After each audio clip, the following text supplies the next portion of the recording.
The chandeliers of Pemberton House blazed with 1,000 candles, their light fracturing through crystal teardrops to scatter diamonds across the gathered assembly,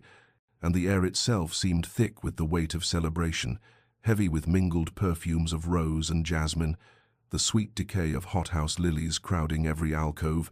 the heady scent of champagne and human warmth, pressed too close together in the magnificent ballroom where Lady Catherine Ashford stood at the periphery. Her gloved hands clutching her fan with a desperation she prayed appeared merely decorative. She had positioned herself near the terrace doors where a thread of cooler air occasionally offered mercy from the suffocating heat,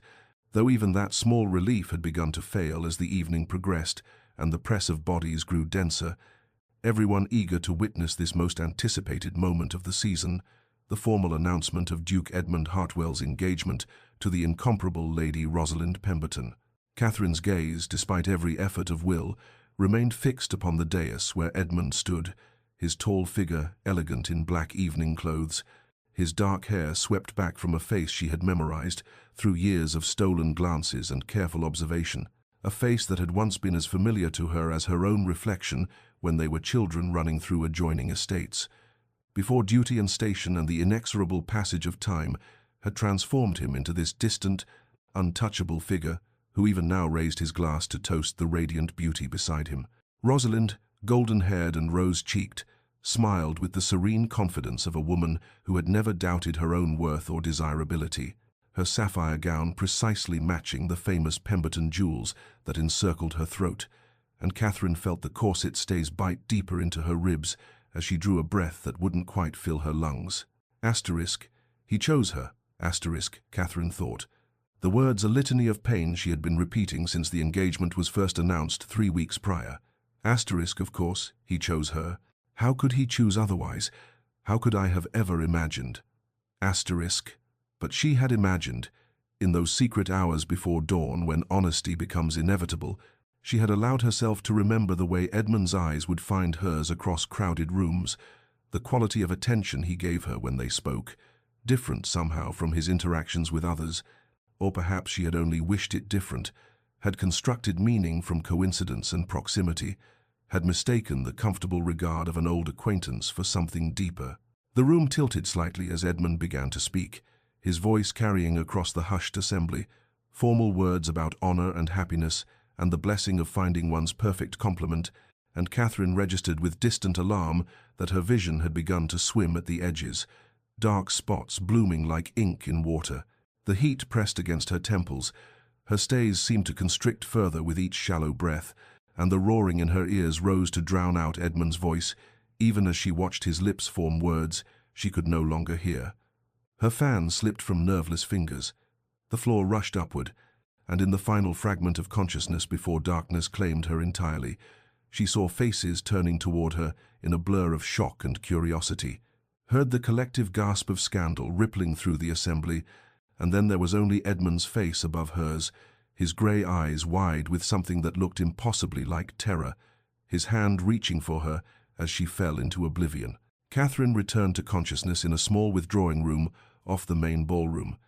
the sounds of the celebration muffled now by heavy damask curtains and closed doors, and her first awareness was of her maid Mary's worried face hovering above her, followed immediately by the grey-bearded visage of Dr. Whitmore, who had been attending the Ashford family since Catherine's childhood, his cool fingers on her wrist, checking her pulse, while he murmured reassurances she could barely process through the crushing wave of mortification that swept over her as memory returned in vivid, excruciating detail. She had fainted, actually collapsed in full view of London's most elite assembly, had disrupted the Duke of Hartwell's engagement announcement with a spectacle of weakness that would be discussed in every drawing room and whispered behind every fan for weeks to come, and the humiliation burned through her with such intensity that she wished desperately to sink back into unconsciousness rather than face what she had done. Dr. Whitmore pronounced her recovered from a mere bout of overheating and excessive compression of her stays, prescribed rest and cooler environments, and departed with professional discretion while Mary helped her to a sitting position and pressed a glass of water into her trembling hands, and Catherine became aware of voices in the corridor beyond the door, her mother's controlled tones speaking with someone, arranging their immediate departure, sparing Catherine the unbearable ordeal of returning to face the assembled guests. Within the hour she found herself in their carriage, rattling through London's dark streets toward their townhouse, her mother seated beside her in sympathetic silence, asking no questions that Catherine could not have borne to answer, and by dawn they had departed the city entirely, fled like criminals or invalids to the sanctuary of Ashford Manor in Hertfordshire, where Catherine could hide from the knowing looks and barely concealed curiosity of society. In the days that followed, alone in her childhood bedroom with its familiar pale blue walls and view of the rose garden, Catherine finally allowed herself to examine the depth of feeling she had so carefully concealed, even from her own conscious acknowledgement during the years since she and Edmund had grown from children into adults, whose stations and expectations had drawn them into different orbits. She remembered the boy who had taught her to climb the old oak on the boundary between their estates, who had shared his Latin texts when her governess despaired of her conjugations, who had looked at her with such unguarded affection before duty and inheritance, and the weight of his title had transformed him into the remote, controlled Duke of Hartwell, who moved through society with perfect propriety and no visible passion. Asterisk, he never saw me as anything but a familiar presence. Asterisk, she told herself. Asterisk, a comfortable remnant of childhood, someone safe and undemanding, while I, asterisk, while she had constructed entire edifices of meaning from the smallest gestures, had hoarded each conversation like a miser counting gold, and allowed herself to hope in secret that perhaps someday he might look at her and see not merely Lady Catherine Ashford, whom he had known forever, but a woman worthy of the deeper regard she had observed him give to others, who were more beautiful, more accomplished, more everything than she could ever be. The pain of accepting that Edmund had chosen Rosalind perfect, luminous Rosalind who deserved every happiness, settled into Catherine's chest like a stone, cold and heavy and permanent, and she resolved to remain at Ashford Manor until the wedding had concluded and enough time had passed that her return to society would not immediately recall her spectacular humiliation, until she could face the world again with composure and dignity, until she could school her features into perfect indifference at the mention of the Duke and Duchess of Hartwell, until she could convince even herself that her heart had never been engaged at all. The weeks that followed Catherine's retreat to Ashford Manor unfolded with the slow, melancholic beauty of autumn's decline. Each day shorter than the last, the light growing golden and slanted as it filtered through trees that shed their leaves in gradual surrender to the approaching cold, and Catherine found herself walking the estate's gardens with increasing frequency, her shawl wrapped tight against the crisp air, her steps taking her along familiar paths between flower beds gone dormant and hedgerows turning brown, as if the physical movement might somehow ease the persistent ache that had settled beneath her breastbone and refused to fade despite her firm internal lectures about dignity and acceptance. Her mother, Lady Ashford, watched these solitary rambles with the quiet concern of a woman who understood more than her daughter wished to reveal, and over breakfast or tea, she would offer gentle openings for conversation, observations about Catherine's pallor, questions about whether she might benefit from a visit to Bath for the waters, subtle inquiries about whether anyone particular had written from London, but Catherine deflected each approach with practiced ease, insisting that she was merely tired from the season's exertions, that the country air was restoring her perfectly well, that she had no interest in news from town, and wished only to occupy herself with quieter pursuits until the winter had passed. She filled her days with the activities deemed appropriate for a lady of her station. She read extensively from her father's library, working through volumes of poetry that seemed to speak directly to her wounded heart. She maintained correspondence with several school friends who wrote with sympathy about her collapse from the heat, without mentioning the more scandalous timing of that collapse.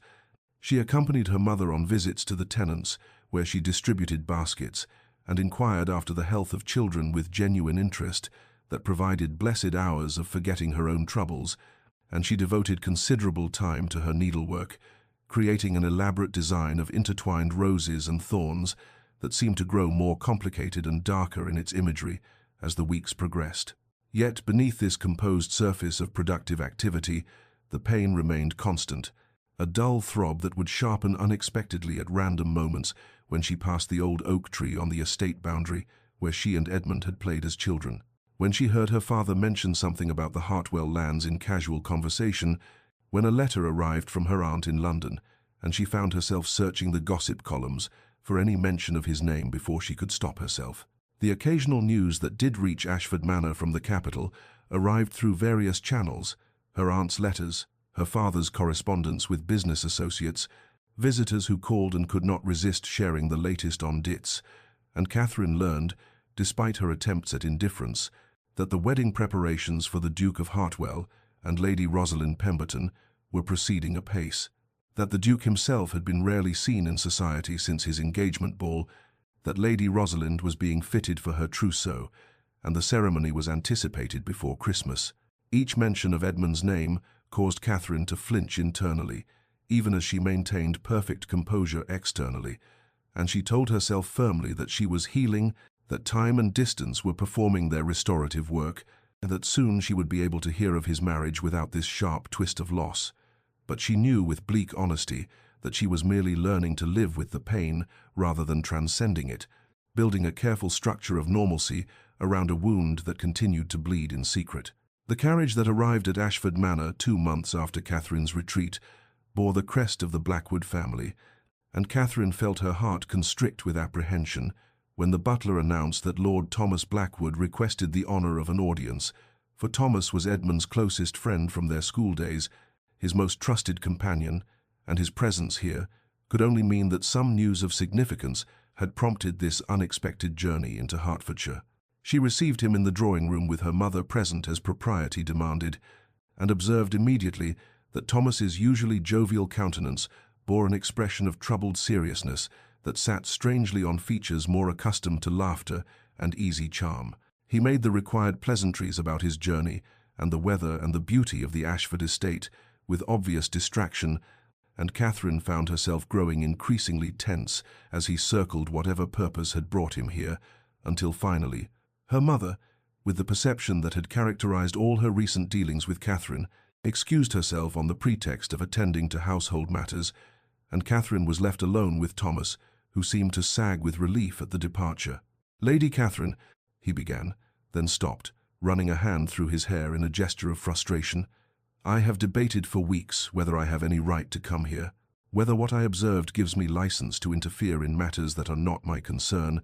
but I find I cannot remain silent when I am almost certain, that a terrible mistake is being made by 2 people I hold in great affection." Catherine's hands tightened on the arms of her chair, but she kept her voice steady as she replied,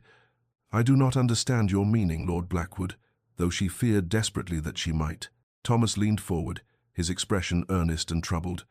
"The wedding has been postponed indefinitely," he said bluntly. "Lady Rosalind has taken ill, nothing serious, but enough to delay the ceremony. But that is not why I have come. Lady Catherine,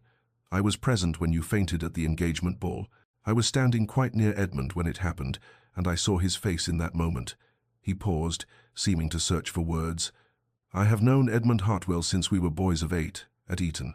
I have seen him face down charging horses, receive news of his father's death, stand before Parliament to defend legislation he believed in. I have never, in all those years, seen such terror in a man's eyes as I witnessed when you collapsed. He reached you before anyone else could move, caught you as you fell, and the expression on his face was that of a man watching his entire world crumble." Catherine found she could not breathe properly, could not formulate a response to this revelation that upended everything she had believed about that horrible evening. "Why, he spoke your name," Thomas continued quietly, "with such anguish, such desperate concern, that several people near us remarked upon it. And in the days since, I have watched him move through society like a man condemned, performing his duties with perfect correctness while seeming absent from his own life. Lady Catherine, I cannot claim to know the state of your heart, and perhaps I am overstepping all bounds of propriety, but I felt compelled to tell you that whatever society believes about the Duke of Hartwell's feelings, whatever he has led everyone, including possibly himself, to believe, his reaction in that unguarded moment suggested that his affections may not lie where his engagement would indicate." Thomas departed shortly after, leaving Catherine to navigate the storm of emotions his visit had unleashed, and she sat alone in the drawing-room as afternoon faded to evening, Unable to reconcile this new information with her firm conviction that Edmund had never regarded her as anything more than a comfortable friend, terrified to allow hope to take root when the situation remained impossible, yet unable to prevent the tentative, fragile possibility from unfurling in her chest like the first green shoot of spring pushing through frozen ground. The days following Thomas Blackwood's departure unfolded with excruciating slowness for Catherine, each hour stretching into something that felt both too long and somehow insufficient for the magnitude of the emotions she was attempting to process, and she found herself caught in a cycle of examination and re-examination that left her exhausted yet unable to rest, her mind returning obsessively to every interaction she had ever shared with Edmund Hartwell, viewing each memory through the new lens that Thomas's revelation had provided. She would lie awake in the dark hours before dawn, replaying moments she had experienced years ago, the musicale at Lady Thornbury's, where Edmund had stood beside the pianoforte and watched her with an expression she had interpreted as polite interest, but which now, reconsidered, might have held something deeper. The afternoon at Richmond, when their party had walked along the river, and Edmund had somehow always positioned himself at her side, his conversation directed primarily to her, while others paired off around them, the ball where she had worn the blue silk gown, and had caught him staring at her with such intensity that she had felt heat rise to her cheeks before he had quickly looked away. Each memory seemed transformed by this new possibility, taking on shades of meaning that Catherine desperately wanted to believe in, yet feared were merely the projections of her own hopeless longing. For was it not the particular torture of unrequited love to find evidence of reciprocation in the most ambiguous gestures, to construct elaborate meanings from glances that might signify nothing more than momentary distraction? She would catch herself building these fragile structures of hope and then deliberately tear them down with ruthless logic, reminding herself that Edmund was engaged to another woman, that even if Thomas had correctly interpreted that moment of terror when she fainted, one moment of concern did not constitute love,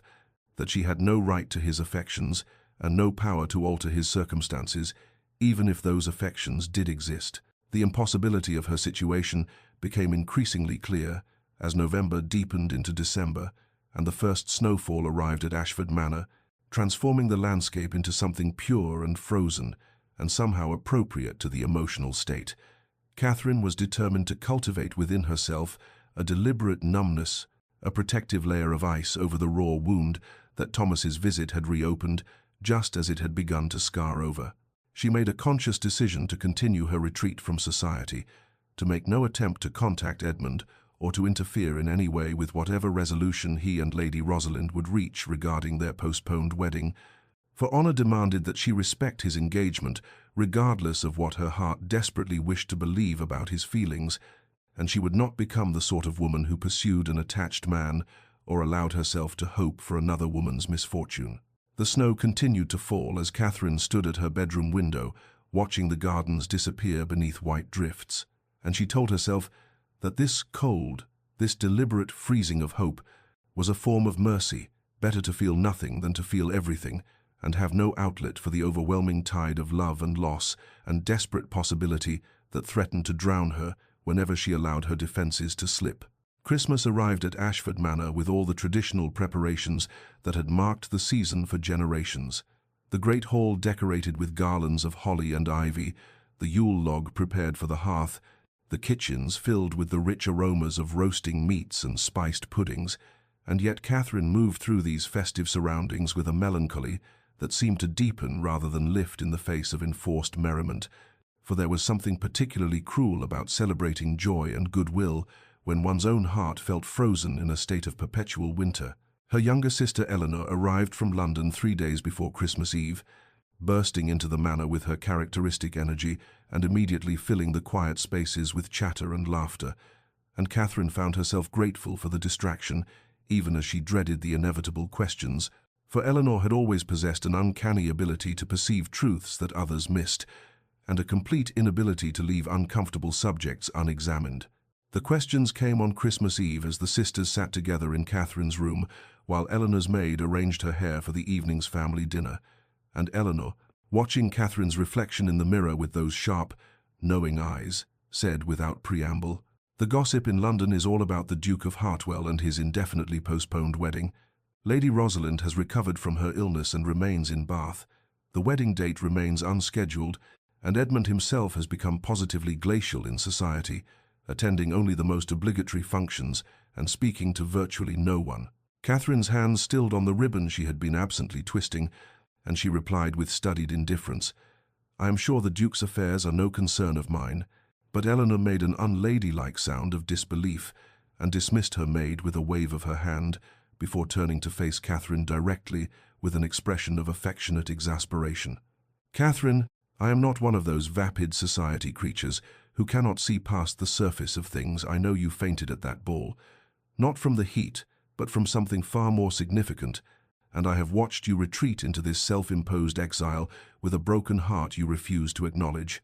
And now I hear that Thomas Blackwood made a mysterious visit here some weeks ago, and I am putting these pieces together into a picture that suggests your heart and the Duke's heart may be suffering from the same affliction." The directness of Eleanor's confrontation broke through the careful defenses Catherine had constructed, and she found herself confessing in a voice barely above a whisper, "I loved him, Eleanor. I have loved him for years, but it is irrelevant. He chose another. He made his decision, and I must respect it and find some way to build a life that does not include him." And she was horrified to feel tears threatening for the first time since she had cultivated her protective numbness. Eleanor moved to sit beside her sister, taking Catherine's cold hands in her own warm ones, and said with a gentleness that was unusual for her typically forthright manner, "But did he choose, Catherine? Or did he choose what was expected, what duty and family and society demanded, without ever consulting what his heart truly desired? And if his heart desired differently, if it desired you, would that not explain why a man who should be celebrating his approaching marriage instead moves through the world like a ghost? Why a wedding that should have occurred months ago remains perpetually delayed? Why he looks, according to every account I have heard,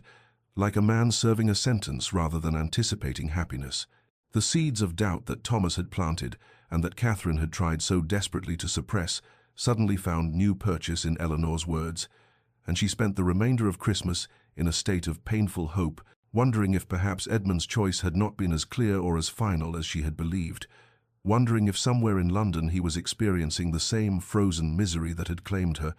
wondering if two hearts that loved each other were being kept apart, not by genuine obstacles, but by honor and assumption and fear. The letter arrived on a grey January afternoon, when Catherine had been sitting in the morning room, attempting to focus on correspondence that seemed impossibly trivial responses to distant cousins' inquiries about her health, a note of thanks to an elderly aunt for a Christmas gift, and when the butler entered with the silver salver bearing a single envelope, she had glanced at it with disinterest until she recognized the handwriting and felt her entire body respond as though she had touched something electric, her fingers beginning to tremble even as she reached for the letter, her heart suddenly racing with such violence that she feared she might actually faint again as she had at that cursed ball 6 months earlier. She dismissed the butler with some phrase she could not later recall and sat for a full minute, simply holding the envelope, staring at her name written in Edmund's distinctive hand, strong, precise letters that somehow managed to convey both formality and intimacy before she found the courage to break the seal and unfold the single sheet of heavy paper within. The letter's contents were carefully worded, maintaining the proper distance expected in correspondence between acquaintances,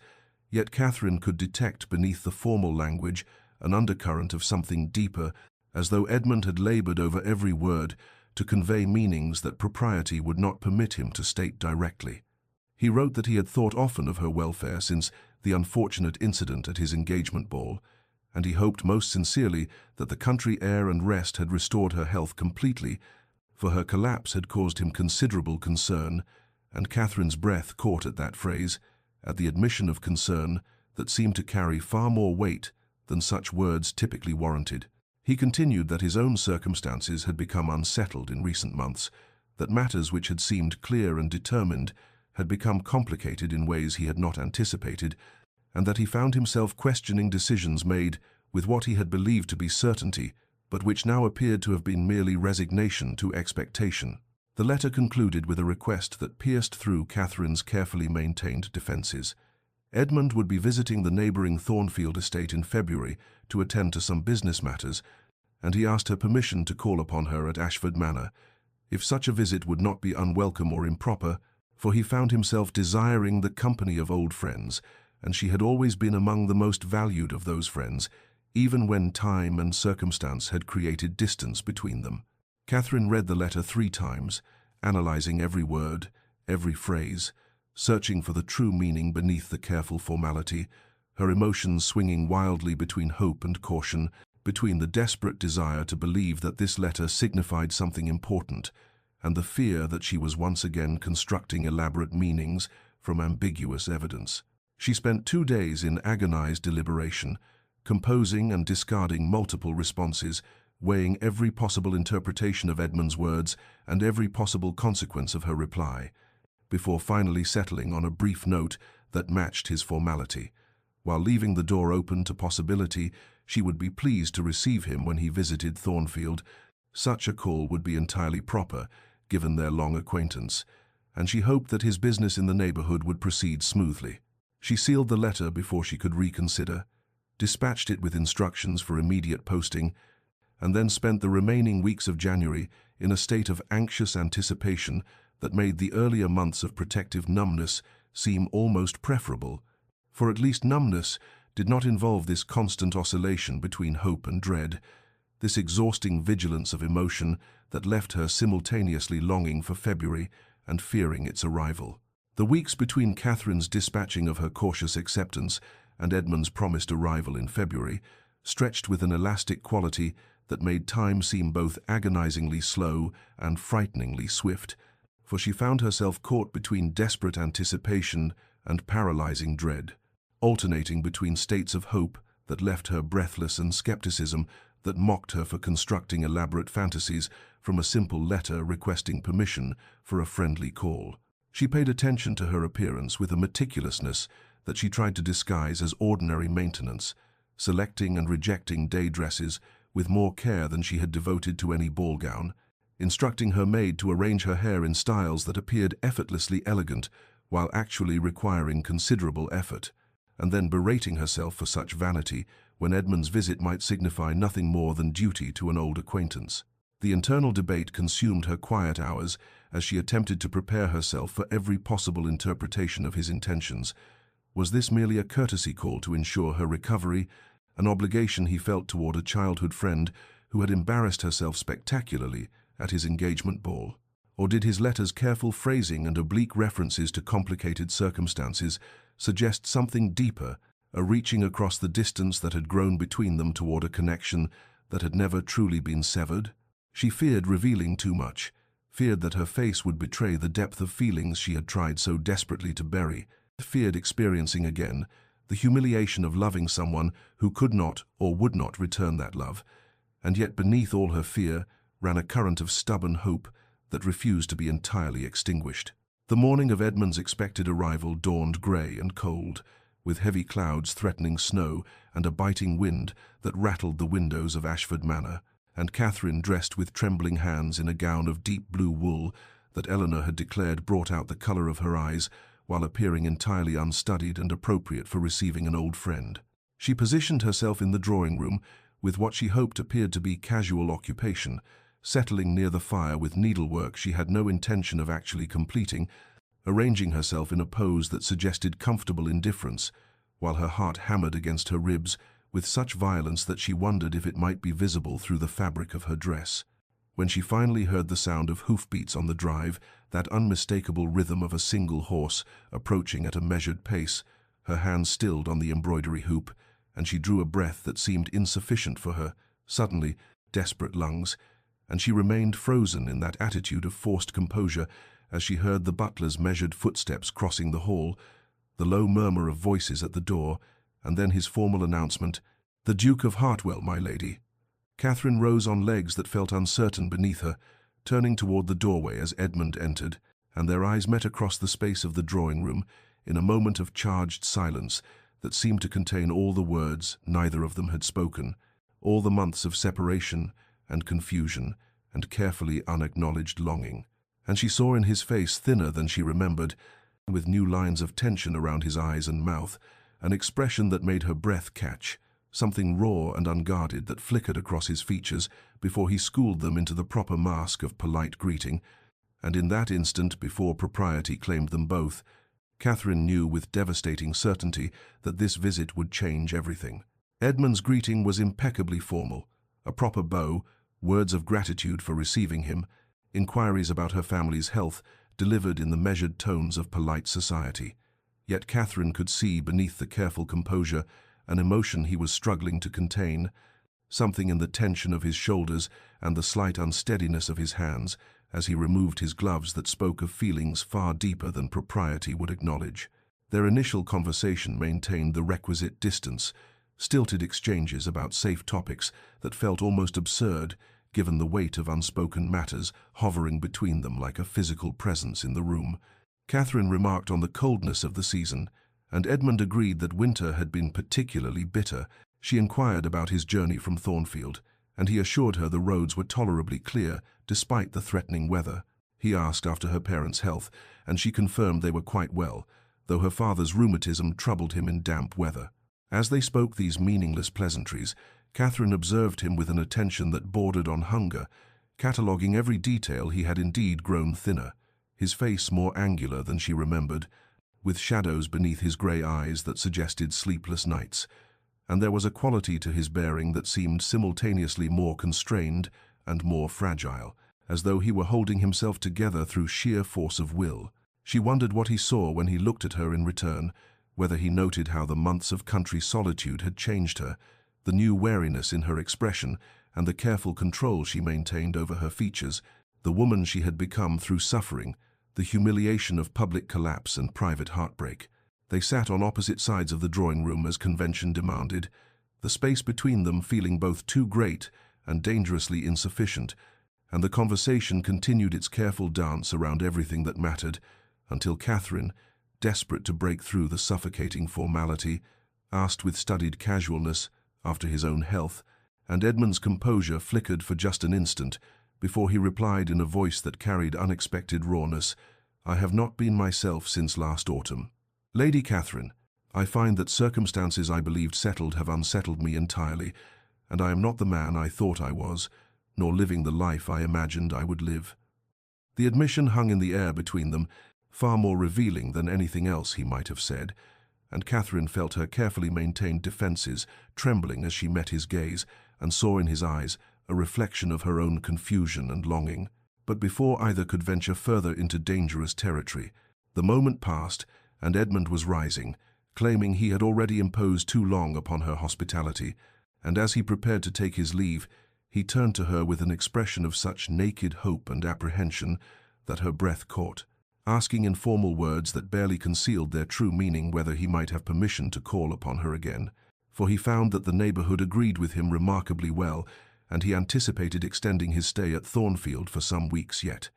Catherine granted permission with equal formality, knowing even as she spoke the careful words that they were both engaging in something dangerous, that each visit would draw them deeper into an impossible situation, but unable and unwilling to deny either him or herself this connection.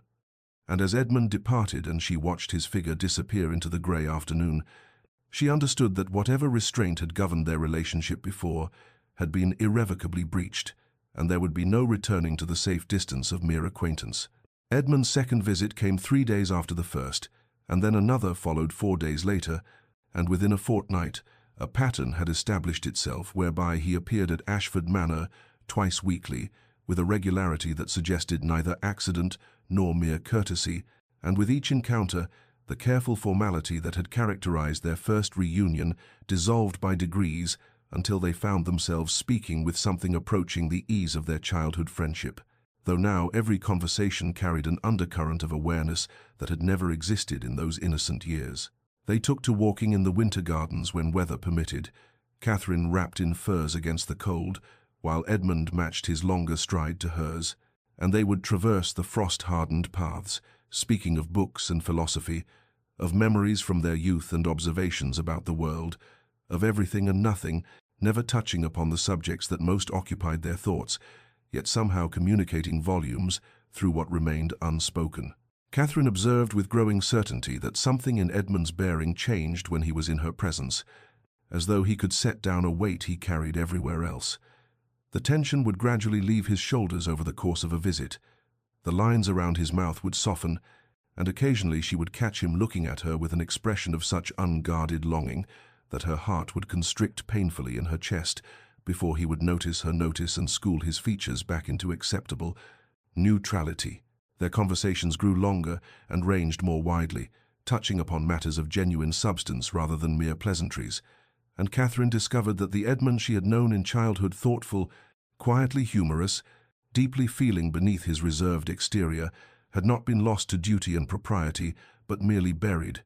and in her company that true self emerged like something long imprisoned, finally glimpsing light. He began to speak more freely about his dissatisfaction with his life, though never explicitly mentioning Rosalind or the engagement that still technically bound him, referring instead to obligations that felt increasingly suffocating and choices made for reasons that no longer seemed sufficient. And Catherine understood that he was confessing as much as honor would permit, offering her pieces of truth that she must assemble into a whole he could not directly articulate. The torture of their situation grew more acute with each visit, the closeness without acknowledgement, the love that existed in everything but word, the impossibility that they both understood, separated, knowing from having, and yet neither could bring themselves to end the visits or to maintain proper distance, for these hours together had become necessary as breathing, a respite from the pain of their circumstances, even as they intensified that very pain. There were moments of such exquisite tension that Catherine thought she might shatter from it. Edmund reaching for a book on the library shelf at the same instant she did, their hands nearly touching before both pulled back as though burned, his fingers briefly steadying her elbow when she slipped on an icy path, the contact lasting only seconds but seeming to burn through the fabric of her coat, the way their eyes would meet and hold across the drawing room until one or the other would have to look away or risk revealing too much. Thomas had been right. Catherine knew now with absolute certainty Edmund's feelings for her existed and ran deep, perhaps as deep as her own feelings for him, but he was bound by honor to another woman, trapped in an engagement he could not honorably escape, and so they continued this careful dance of nearness and restraint, stealing what happiness they could from friendship while denying themselves everything else, two people loving each other across a distance of mere feet that might as well have been an unbridgeable chasm. The storm arrived with startling violence on a March afternoon, when the world had just begun hinting at spring, the sky darkening to an ominous pewter and wind suddenly howling around the manor's corners, with a ferocity that sent servants rushing to secure shutters and brought Catherine's mother fretting about the gardens, and Catherine was standing at the drawing-room window watching the first fat drops of rain strike the glass when she heard the commotion in the entrance hall, and knew with an instinct that bypassed rational thought that it was Edmund, arriving just as the storm broke in earnest, and indeed when she turned from the window he was being ushered in by the butler, his greatcoat darkened with rain and his hair dishevelled from wind, apologizing for the intrusion, but explaining he had been caught between estates when the weather turned, and Ashford Manor was the nearest shelter. The household quickly became occupied with storm preparations, her father directing footmen to check for leaks, her mother supervising the kitchen's preparations in case the roads became impassable and their guest required accommodation overnight.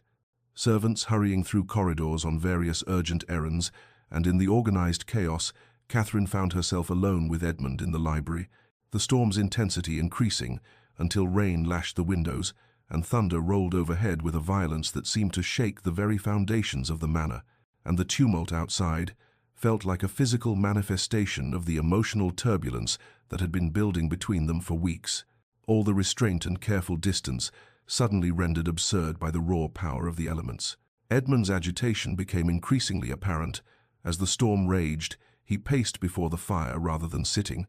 ran his hands through his hair repeatedly, started sentences and abandoned them, his usual careful composure fracturing before her eyes, and Catherine felt her own control slipping, the tension that had accumulated through all those careful visits suddenly unbearable, and finally she spoke the question that cut through all pretense.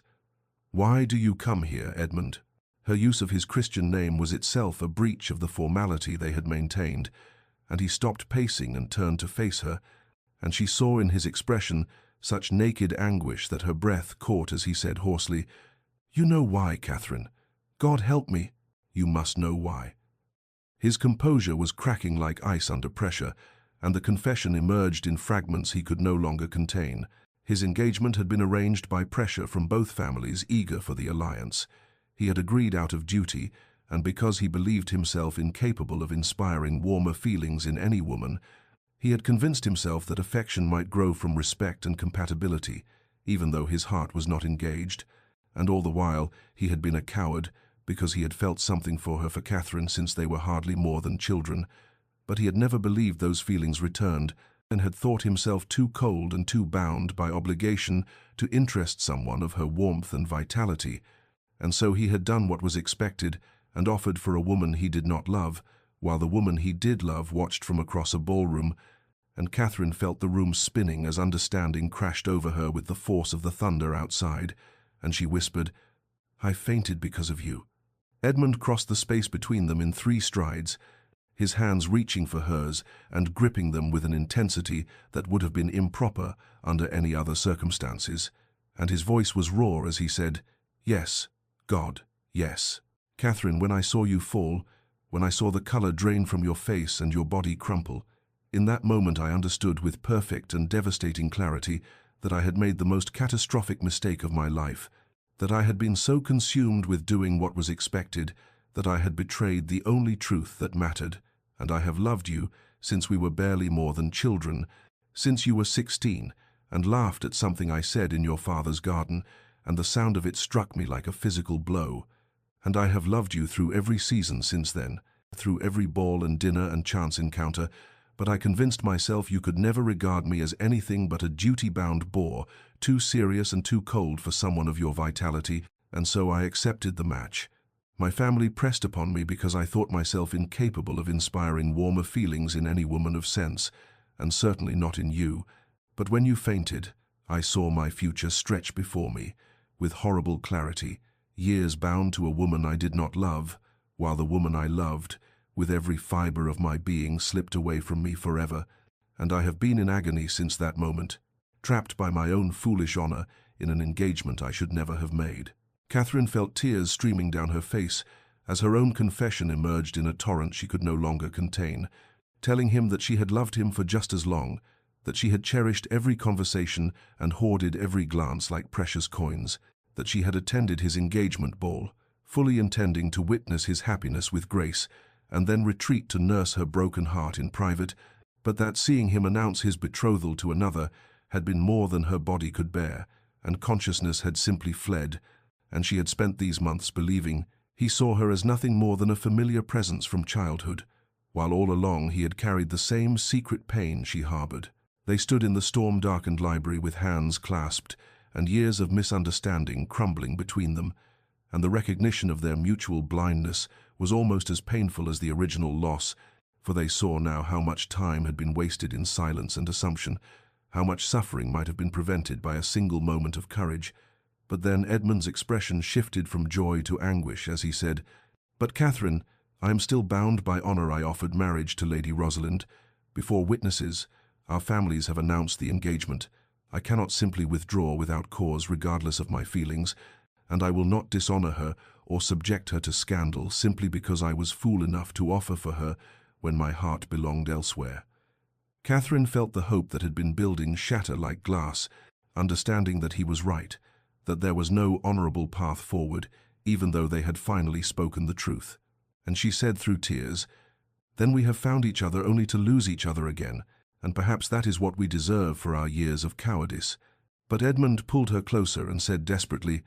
"I deserve that fate, but you deserve every happiness, and I will find a way, Catherine. I swear to you I will find an honorable way forward, even if I cannot yet see what it is." And then he was kissing her with all the accumulated longing of years, and she was kissing him back, and it was desperate and bittersweet, and tasted of tears and impossibility. A single stolen moment of what might have been before honor and duty reclaimed them both, and when they finally broke apart, they stood with foreheads touching, while the storm raged outside, and their own hearts raged within, loving each other completely, and believing that love must remain forever unfulfilled. Edmund departed Ashford Manor the following morning after the storm had passed, the world washed clean and achingly bright under a pale sky, and Catherine stood at her window, watching his figure disappear down the drive, with the sensation that her heart was being drawn from her chest on a tether that stretched but would not break. For though they had acknowledged the impossibility of their situation, she now carried the knowledge that her love was returned, that she had not suffered alone all these years, and that knowledge was both balm and torture, easing one pain while inflicting another, perhaps more acute. The weeks that followed were a peculiar torment of waiting without knowing what she waited for, days passing with agonizing slowness while she existed in a state of suspended animation, unable to move forward or back, caught between despair and hope in measures that shifted by the hour, and she found herself revisiting that kiss in the library with a frequency that bordered on obsession, the memory of his mouth on hers, in his hands in her hair, the taste of tears and rain and years of longing finally given voice, and she wondered if that single stolen moment would have to sustain her through a lifetime of his absence. Her mother came to her room one evening a fortnight after Edmund's departure and sat beside her on the bed with the kind of gentle determination that indicated she would not be deflected, and after a long silence she said quietly, "I have known of your feelings for the Duke for some time, Catherine, just as I have observed his visits here and the manner in which he looks at you, and I am not so old that I have forgotten what it is to love without hope of fulfillment," and Catherine felt tears slip down her cheeks as her mother continued. "Honorable hearts often suffer most, my dear, because they bind themselves to principles even when those principles cause great pain, but honor must sometimes bend to truth, for there is no virtue in maintaining a commitment that will bring misery to all parties involved, and I believe the Duke to be a man of sufficient integrity to seek an honorable resolution, even if the path is not immediately clear." Catherine wanted desperately to believe her mother's words, but feared allowing hope too much rain lest it lead only to greater disappointment, and she said through her tears, "But what resolution is possible when he has given his word before God and society?"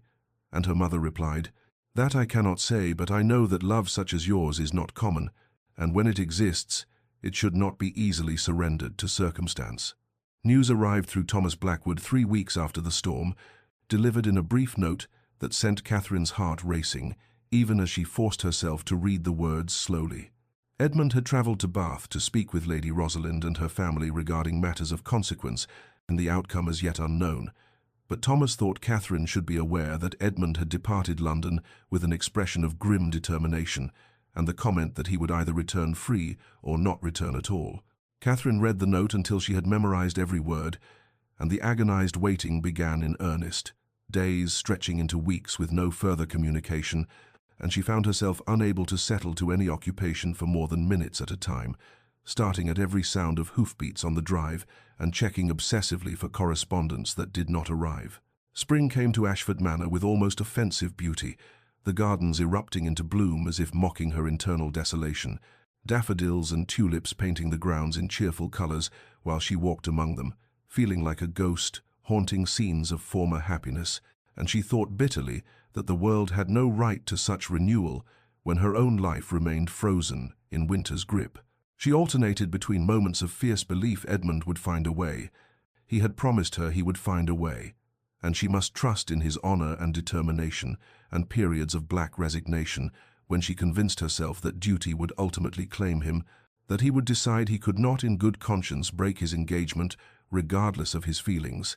that she would spend the rest of her life knowing he loved her while he spent his bound to another woman, and both of them would survive but never truly live, going through the motions of their separate existences while their hearts remained forever locked in that storm-darkened library in a moment that could never be reclaimed. 2 years passed with a strange compression of time, seasons folding into one another, until Catherine could scarcely believe how long had elapsed since that March storm when Edmund had kissed her in the library and then vanished from her life, and she had remained largely at Ashford Manor through those years, venturing only occasionally to visit relatives or attend small local gatherings, for though her scandal had faded from immediate memory, she had no desire to thrust herself back into the society that had witnessed her humiliation, and in truth she had no heart for gaiety or courtship, carrying still the ache of Edmund's absence, even as she told herself she had made peace with their impossible situation. The reports that filtered to her through correspondence and occasional visitors painted a confusing picture. Edmund had indeed travelled to Bath 2 years prior. His engagement to Lady Rosalind had been dissolved by mutual agreement. The families had managed the scandal with remarkable discretion by attributing the separation to incompatibility discovered during Lady Rosalind's illness, and Edmund had retreated to his estates and been rarely seen in London society since, conducting himself with such icy propriety that even the gossips eventually lost interest in speculating about his private feelings, and Catherine understood from these fragments that he had freed himself from his obligation, but had not, as she had desperately hoped, during those first agonizing months come to claim her, and gradually she constructed a narrative that brought a kind of painful closure. Edmund had released himself from an engagement made in haste, but had lost courage about pursuing another attachment, or perhaps had decided upon reflection that his feelings for her had been merely the product of proximity and storm-heightened emotion, or perhaps, and this thought cut deepest, he had concluded, that she deserved better than a man who had been fool enough to nearly marry the wrong woman and who carried the taint of broken engagement, regardless of the circumstances. She had achieved by the spring of her 27th year a kind of peaceful melancholy, her days ordered and useful if not joyful, her heart no longer raw though permanently scarred,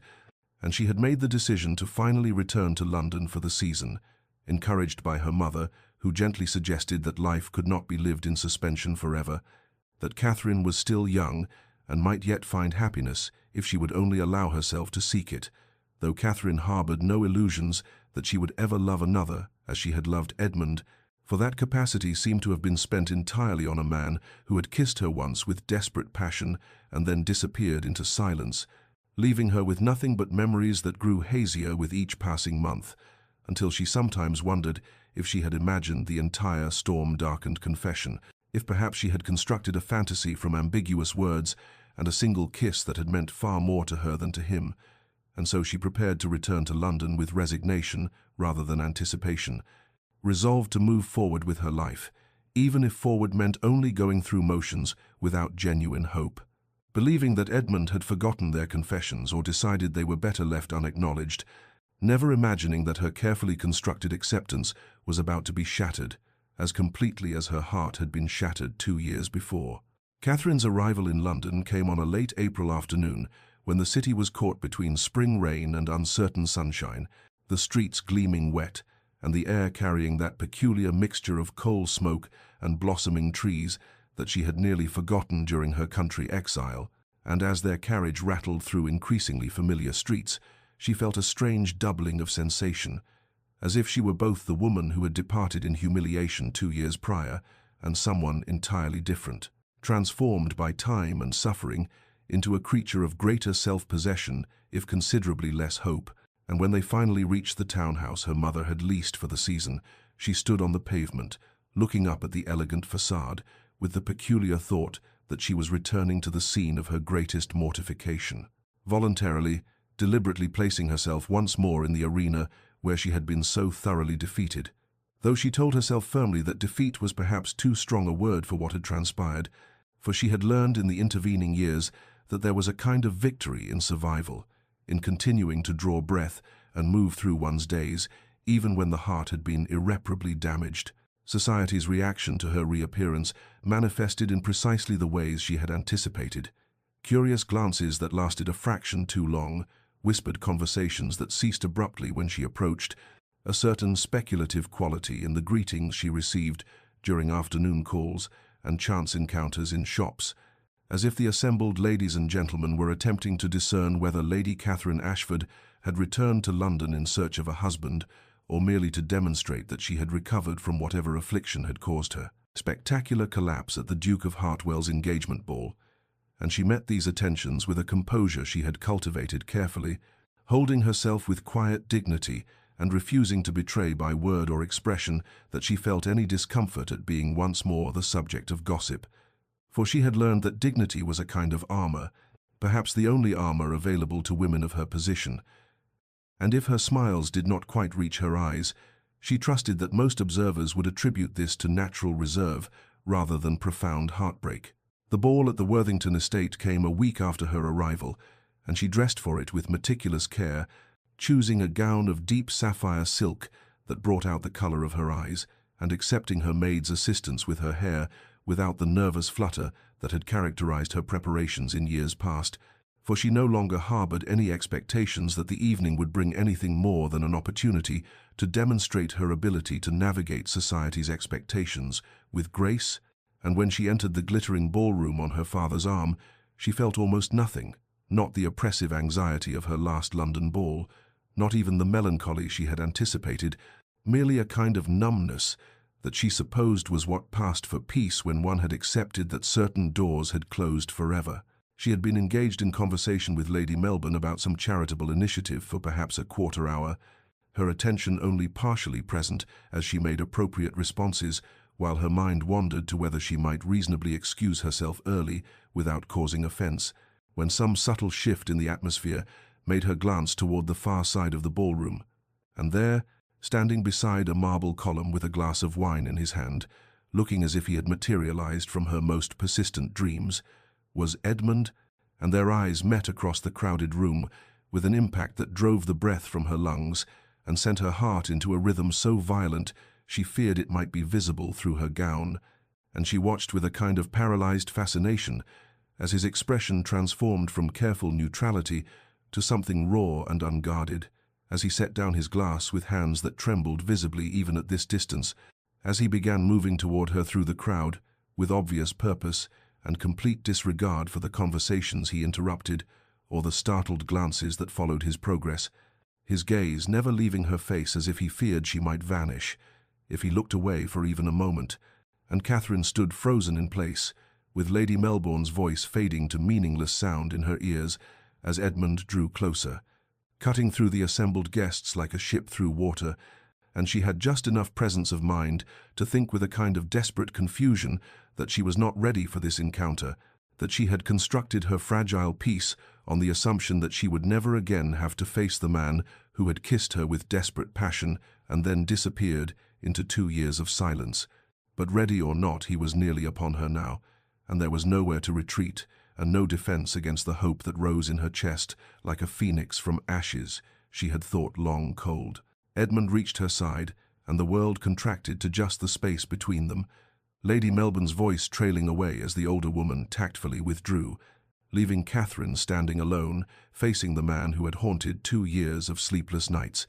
and his first words came low and intense, pitched for her ears only, though she heard them as clearly as if he had shouted them across the ballroom. "I never married her." And Catherine felt the ground shift beneath her feet, felt something crack in the carefully constructed walls she had built around her heart, and she opened her mouth to respond, but no sound emerged, her mind struggling to process the significance of those 4 words, while her body swayed slightly, as if she might faint again, might complete the symmetry by collapsing at his feet a second time, but Edmund's hand shot out to steady her elbow with a touch that burned through the silk of her glove, and he said urgently, "Forgive me, I should not have, Catherine. Might we speak privately? I have much to explain, and I cannot do so here with half of London watching us." And she managed a jerky nod, her voice returning in a whisper. "The terrace, through those doors,"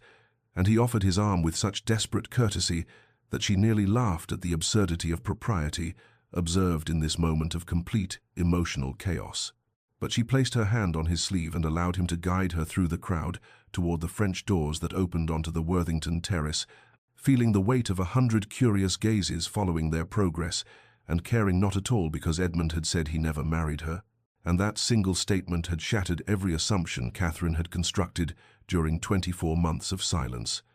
The terrace was blessedly empty, the cool night air a relief after the overheated ballroom, and the music and conversation faded to a muted backdrop as Edmund led her to the far corner, where shadows from potted topiaries offered the illusion of privacy, and he released her arm and turned to face her,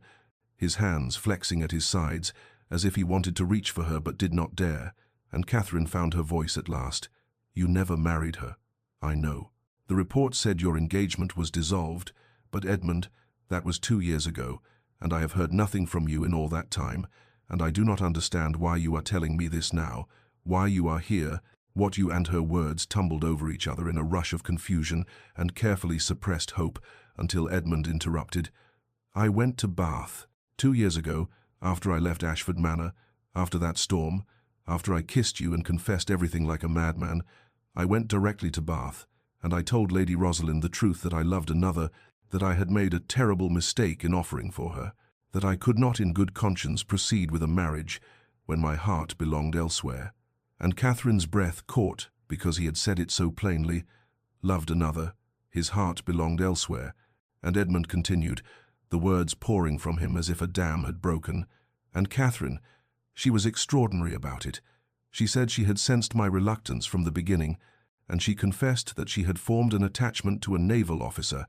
a Captain Reynolds, whom her family considered beneath her station, and she had agreed to our engagement because her parents wished it and because she believed she could not have the man she truly wanted. And so we freed each other. We ended the engagement by mutual consent, and the families managed the scandal by attributing it to incompatibility discovered during her illness. And I thought, God help me, I thought I would come to you immediately, that I would ride straight back to Ashford Manor and tell you I was free and beg you to marry me. But Catherine, I was a disaster. I was a man who had broken an engagement regardless of the circumstances. I had obligations to settle, and a reputation to manage, and a life to reorganize. And I told myself I needed to put my affairs in order before I had any right to claim your affections. I needed to be worthy of approaching you, and weeks turned to months, and I convinced myself you would have moved on, that you would have realized during my absence that I was not worth your regard, that a man who had been fool enough to nearly marry the wrong woman and who had caused such scandal was not a suitable husband for someone of your grace and goodness. And so I stayed away, and I have been the greatest coward who ever lived, and I have no right to stand before you now except that I saw you across that ballroom, and I knew I could not let another day pass without telling you that I never married her because I could not marry anyone who was not you. Catherine stood perfectly still as his confession washed over her. 24 months of silence explained in a torrent of words, and she felt anger and relief and joy and residual pain all warring in her chest, and she said with a calmness that surprised her, You stayed away for 2 years because you thought yourself unworthy? You left me with nothing but memories of a kiss and a confession and 2 years of silence because you were putting your affairs in order? And Edmund flinched at the quiet devastation in her voice. Catherine, I know I have hurt you unforgivably. I know I should have written, should have sent word, should have trusted that you— But she interrupted. Did you truly believe I would judge you for ending an engagement that would have made you both miserable? Did you think so little of my understanding? And he shook his head miserably. I thought everything of your understanding. I thought you too good for a man who had made such a mess of his life. And Catherine felt tears prick her eyes because even in his absence, even in his misguided nobility, he had been thinking of her, protecting her in his broken way. And she whispered, I thought you had forgotten me. I thought our confessions meant nothing to you, I thought. But now Edmund did reach for her, his hands grasping hers with desperate urgency. Forgotten you? Catherine, you have been the only thought in my head for 2 years, the only reason I have continued through each pointless day. I stayed away because I am a fool, but never because I forgot you or stopped loving you. And there it was again, that word, loving. And Catherine looked up into his face and saw such raw emotion there that her anger dissolved into something softer, something that felt dangerously like forgiveness, like hope, like the beginning of trust being rebuilt from ruins. Edmund's hand still held hers with desperate urgency as he said, voice rough with emotion, Catherine, I know I have forfeited any right to your trust. I know 2 years of silence cannot be easily forgiven, but I am asking if you can find it in your heart to grant me a chance. Would you permit me to court you properly? To prove through consistent action rather than sporadic confession that my feelings are steadfast and true? And Catherine felt the question reverberate through her entire being, felt the weight of what he was asking and what she risked by agreeing, for her heart had been broken once by his absence, and there was no guarantee that this time would end differently. Yet as she looked into his face and saw the vulnerability there, the genuine fear that she would refuse him,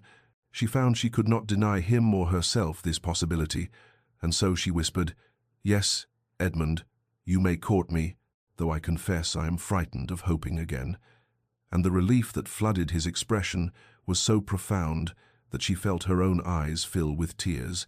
and he raised her hands to his lips and kissed them with a reverence that felt like a vow, and thus began what society would later call the most romantic courtship of the season, though in truth the romance was tempered for Catherine by a necessary caution, by the internal guards she maintained around her heart, even as she allowed Edmund back into her life. The weeks that followed took on a quality of careful reconstruction, of two people learning to trust what they had nearly lost, and Edmund proved himself dedicated to the task, with a consistency that slowly began to erode Catherine's protective walls. For he called upon her every day that propriety allowed, appeared at every social event she attended, arranged theatre visits and afternoon drives through Hyde Park with her mother or sister as chaperone, conducted himself with such obvious devotion that society's gossips found endless fascination in the development, whispering behind fans about the Duke of Hartwell, who had nearly married the incomparable Lady Rosalind Pemberton, but now pursued with single-minded determination the Lady Catherine Ashford, who had fainted at his engagement ball, and speculation ran rampant about what had transpired between them, whether there had been a secret understanding all along, whether Catherine's collapse had been the result of concealed passion rather than mere physical weakness, and Catherine found she did not care what stories society constructed, because the truth was complicated and precious, and belonged only to her and Edmund, and gradually, through accumulated small moments and gestures, she began to believe that perhaps this time would be different, that perhaps his love was as enduring as he claimed. Their conversations during those weeks revealed how both had been transformed by their separation, for Edmund spoke of the isolation he had felt during his engagement to Rosalind, the sense of sleepwalking through a life that belonged to someone else, and how ending that engagement had required him to examine what duty truly meant, whether honor was served by maintaining commitments that would bring misery to all involved, or whether there was a higher honor in acknowledging difficult truths. And Catherine listened and understood that he had grown from the man who had proposed to Rosalind, out of family pressure, into someone capable of choosing his own path, regardless of others' expectations, while she herself had learned during her country exile that she possessed reserves of strength she had not known existed, that she could survive heartbreak and emerge with her essential self intact, and these revelations drew them together, not as the childhood friends they had been, but as adults who had earned their love through suffering and self-knowledge. And when Edmund reached for her hand during a walk through the park, and she allowed him to take it, feeling the warmth of his palm against hers even through their gloves, it felt like a conscious choice rather than mere surrender to feeling, and that made it more precious than any thoughtless passion could have been. And slowly, carefully, Catherine allowed herself to hope that the story which had begun with her collapse and continued through years of pain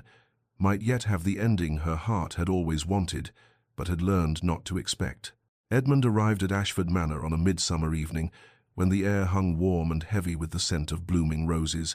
and Catherine's father had received him in the study an hour earlier to grant formal permission for what both men knew was coming.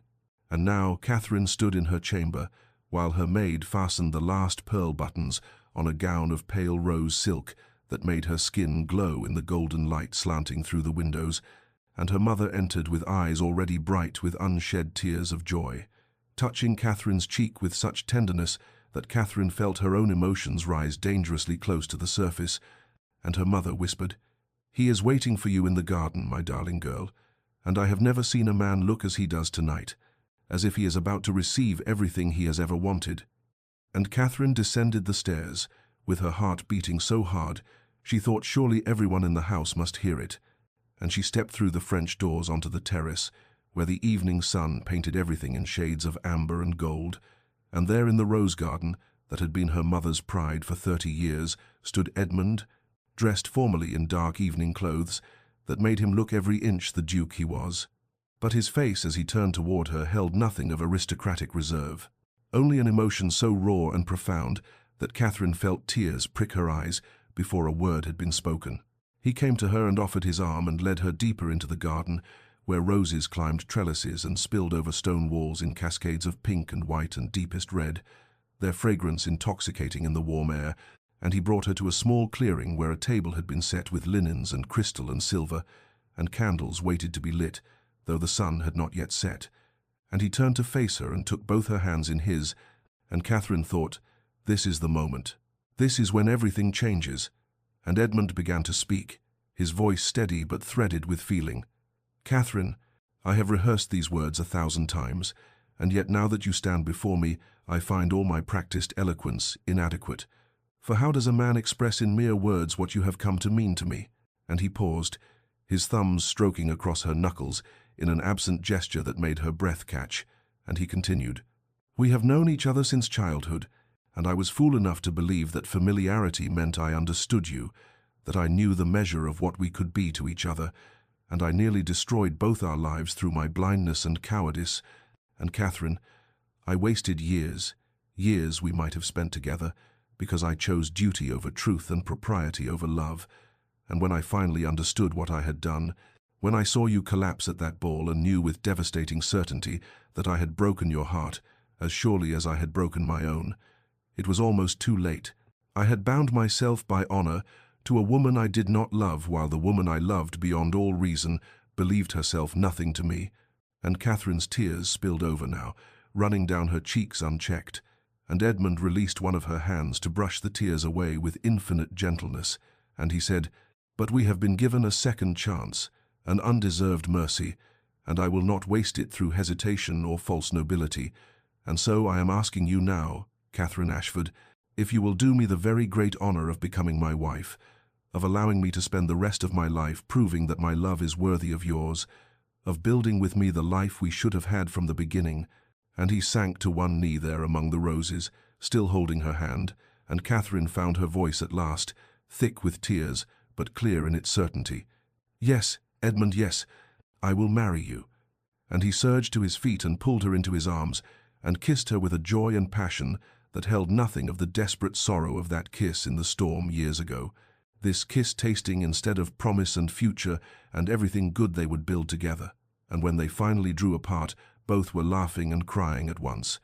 And Edmund produced a ring his grandmother's, he told her, emeralds and diamonds that caught the sunset, light and glowed on her finger like a benediction. And they stood together in the garden while the sun sank lower and the candles were lit by unseen hands, and her parents emerged to offer tearful congratulations, and her father shook Edmund's hand with such warmth that Catherine knew he had long since forgiven the years of pain his daughter had endured. And as full darkness fell and stars began to emerge overhead, Catherine leaned against Edmund's shoulder and felt for the first time in years that everything was exactly as it should be, that all the suffering and waiting had led to this moment of perfect rightness, and she knew with absolute certainty that the life stretching before them would be everything they had dreamed, and more, built on foundations of hard-won understanding and love that had survived every test to emerge stronger and truer than either of them had dared to hope. The wedding took place on a crisp autumn morning when the leaves had turned to gold and crimson, and the air held that particular clarity that comes only in October, and the small chapel on the Ashford estate grounds stood dressed in garlands of late-blooming roses and trailing ivy, its ancient stones warmed by pale sunlight that streamed through stained glass windows and painted the interior in jeweled colors. And Catherine stood in her chamber, while her mother and Eleanor fastened the last pearl buttons on her gown of ivory silk, overlaid with delicate lace that had belonged to her grandmother, her veil held in place by a tiara that Edmund had sent, with a note saying it had been his mother's, and he could think of no one more worthy to wear it. And when Catherine looked at herself in the mirror, she saw not the girl who had collapsed at that terrible ball, but a woman who had survived heartbreak and emerged with grace intact. And her father came to escort her to the chapel, with tears in his eyes that he tried manfully to hide. And as they walked the short path through gardens where she had played as a child, she felt the rightness of this moment settle into her bones, the sense that every painful step of the journey had led precisely here. And then she was at the chapel door, and the music swelled, and she entered to see Edmund standing at the altar in formal dark clothes that made him look devastatingly handsome. But it was his face that caught her breath, for he watched her approach with such transparent emotion that she felt tears threaten her own composure, and she had never seen him look at her like this before, as if she were something precious beyond measure, as if he could not quite believe his fortune in claiming her as his wife. And when she reached him and her father placed her hand in Edmund's, she felt the slight tremor in his fingers, and knew he was as moved as she, And the vicar began the ceremony with words about love and commitment that had been spoken in this chapel for generations, but which felt newly minted for them, earned through years of misunderstanding and separation, and finally hard-won clarity. And when Edmund spoke his vows, his voice was steady but rough with feeling, as he promised to love and cherish her all the days of his life. And Catherine's own vows emerged clear and certain, each word a choice she made with full knowledge of what they had overcome to stand here together. And when the vicar pronounced them husband and wife, and Edmund lifted her veil to kiss her, it felt like the sealing of something that had always been meant to be, and the small gathering of family and close friends erupted in applause, and Catherine saw Thomas Blackwood beaming with satisfaction, as if he had personally arranged their happiness, and later at the wedding breakfast he gave a toast that spoke of patience rewarded, and love that refused to be denied. And Eleanor wept openly with joy for her sister, and among the gifts and letters of felicitation was one from Rosalind, now Mrs. Captain James Worthing, expressing sincere happiness for their union, and noting that sometimes the breaking of one promise allows for the keeping of truer ones. And as afternoon faded into evening, Catherine and Edmund departed for Hartwell Estate, amid showers of rose petals and good wishes, and during the carriage ride, Edmund held her hand and kept raising it to his lips, as if he needed constant reassurance that she was real and truly his. And when they arrived at his estate as the sun was setting, and he carried her over the threshold of what was now their home, Catherine felt a happiness so profound it almost frightened her. And that first evening as husband and wife, they sat before the fire in their private chambers and talked quietly about the future they would build. And Edmund pulled her close and whispered against her hair, "Do you know, I find myself grateful you fainted at that ball, for it shattered my blindness before it was truly too late. And though I hate that you suffered, I cannot regret what it ultimately brought us to." And Catherine turned in his arms and kissed him and replied, "Then let us be grateful together, and for all the pain that led us home to each other." And in the firelight, with the autumn night deepening beyond the windows, they held each other close, and knew with perfect certainty that they had finally claimed the life they were always meant to share.